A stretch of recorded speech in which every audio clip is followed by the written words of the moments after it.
Sir বাইদেউসকলক ইয়াতে উপস্থিত হোৱাৰ কাৰণ এটাই হ'ল আমি বহু দিনৰ পৰা 30-35 বছৰ হৈ গ'ল কিন্তু আমি চৰকাৰে আমাক মানে এনেকৈ ভেকভাৱনা কৰি থকাই আছে গতিকে আমাৰ কথা হ'ল কি আমি আন্দোলনৰ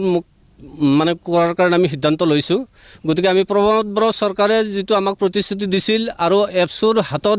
যিবিলাক নথিপত্ৰ আমাক মানে কালেকশ্যন কৰিব দিছিল সেইবিলাক আমি দিছোঁ যদিও তেওঁলোকে অতি সোনকালে স্কুলবিলাক প্ৰভিঞ্চিয়েলাইজ কৰিব বুলি আমাক প্ৰতিশ্ৰুতি দিছিল আৰু 6.3 দফা মতে বিটিআৰ ৰেকৰ্ড মতে সেইবিলাক কাৰ্যকাৰী কৰিব বুলি আমাক প্ৰতিশ্ৰুতি দিয়া সত্ত্বেও তেওঁলোকে হাই পাৱাৰ কমিটি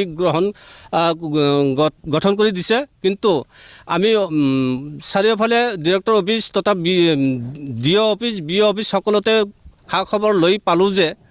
আমাৰ হাই পাৱাৰ কমিটিয়ে একোৱে আজিলৈকে কাম কৰা নাই গতিকে আমি এই চিৰাং জিলা all BTC non provincial teacher এছ'চিয়েশ্যনৰ উদ্যোগত আমি সকীয়াই দিব বিচাৰিছোঁ যদি আমাৰ 30 ছেপ্টেম্বৰলৈকে আমাৰ যদি কাম কোনো একোৱে দেখাব নোৱাৰে তেতিয়াহ'লে আমি অহা অক্টোবৰৰ পৰা আৰম্ভ কৰিম তীব্ৰতৰ জংগী আন্দোলন আৰু ৰাস্তা অৱৰোধ কৰিম ৰেলো অৱৰোধ কৰিবৰ কাৰণে আমি মানে প্ৰস্তুতি লৈছোঁ কাৰণ আমাৰ জীৱন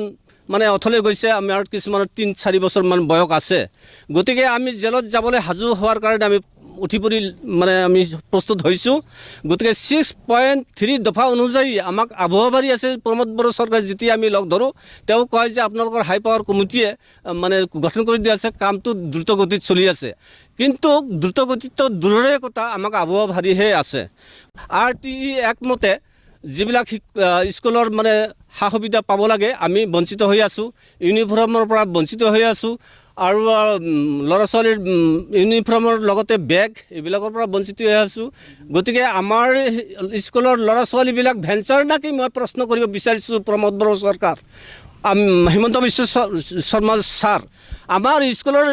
শিক্ষকবিলাক ভেঞ্চাৰ স্কুলৰ শিক্ষক হ'ব পাৰে কিন্তু আমাৰ ল'ৰা ছোৱালীবিলাক যিবিলাক কণ ফুলকমলীয়া ল'ৰা ছোৱালী আছে তেওঁলোকে কি ভেঞ্চাৰ নেকি মই প্ৰশ্ন এটা সুধিব বিচাৰিছোঁ তেওঁলোকে কিয় বঞ্চিত কৰিছে তেওঁলোকে মানুহ নহয় নেকি ল'ৰা ছোৱালী কালি দেশৰ নাগৰিক হ'ব ভৱিষ্যতে ডাঙৰ মানুহ হ'ব পাৰে গতিকে আপোনালোকে আমাক এই ফুলকমলীয়া ল'ৰা ছোৱালীবিলাকক কিয় বঞ্চিত কৰি আছে এইটো এটা দুখৰ বিষয় আৰু আমি প্ৰমোদ বড়ো চৰকাৰৰ ক'ব বিচাৰিছোঁ যে অহাকালি বাজেট অধিৱেশন হ'ব BTCৰ গতিকে এই বাজেট অধিৱেশনত সকলো 40জনীয়া MCLক মই অনুৰোধ জনাইছোঁ যে আপোনালোকে এইবিলাক মাথা মাৰক অহাকালি নহ'লে কিন্তু আপোনালোকৰ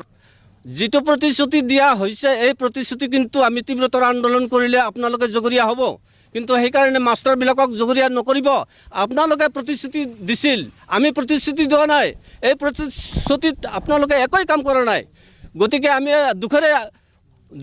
দুখত মানে ভাগি পৰিছোঁ আমি একেবাৰে মৰ্মান্বিত হৈছোঁ আমাৰ অলৰেডি কিছুমান শিক্ষক মৃত্যুবৰণ কৰিছে অলৰেডি আমাৰ এই কিছুমান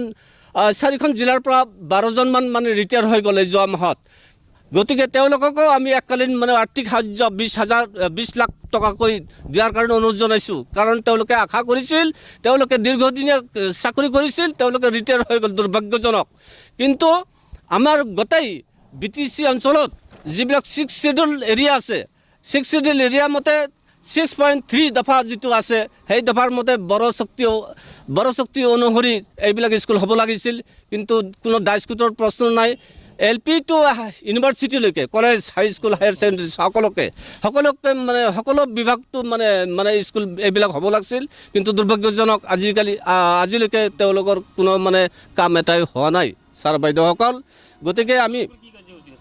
আজি আমি ধৰ্ণা কাৰ্যসূচী কৰাৰ কাৰণে মিটিংটো কৰিছোঁ 4খন জিলাৰ পৰাই মানে আমাৰ অলপ মানে শিক্ষক আহিছে যদিও কিন্তু তেওঁলোকক লৈ পেলাই আমি কৰিব লাগিব 30 তাৰিখ আমি সময়সীমা বান্ধি দিছোঁ এই ছেপ্টেম্বৰৰ 30 তাৰিখত যদি আমাৰ কোনো এটা দফা যদি আমাক দেখাব নোৱাৰে আমি অক্টোবৰৰ পৰা লাগাতাৰ একদম ধৰ্ণা কাৰ্যসূচী জংগী আন্দোলন কৰি তুলিম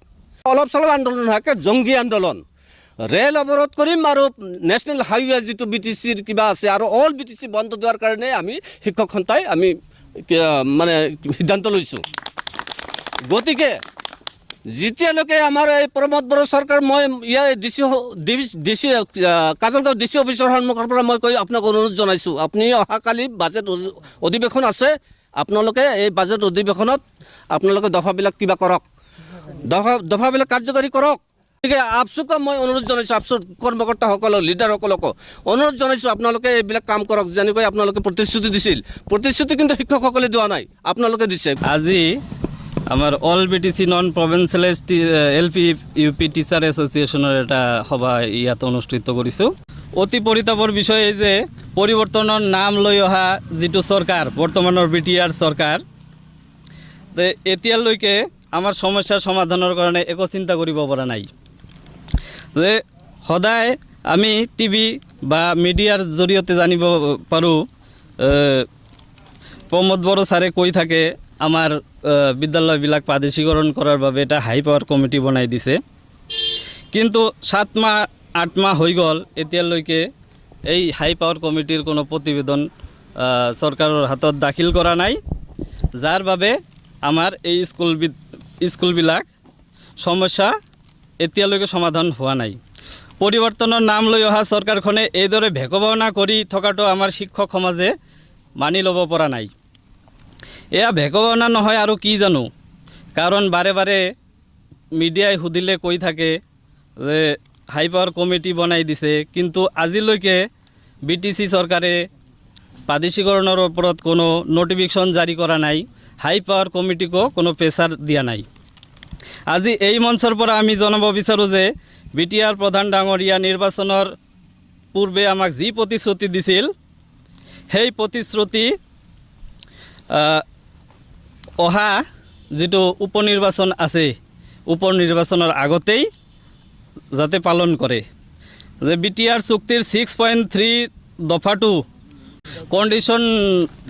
উইদাউট কণ্ডিশ্যনত যাতে এইখিনি কমপ্লিট কৰি দিয়ে, নহ'লে আমি কি কৰিম যে 30 ছেপ্টেম্বৰলৈকে আমি চাম, তাৰপিছত আন্দোলন ঘোষণা কৰিম, গণতান্ত্ৰিকভাৱে আমি আন্দোলন আৰম্ভ কৰি দিম।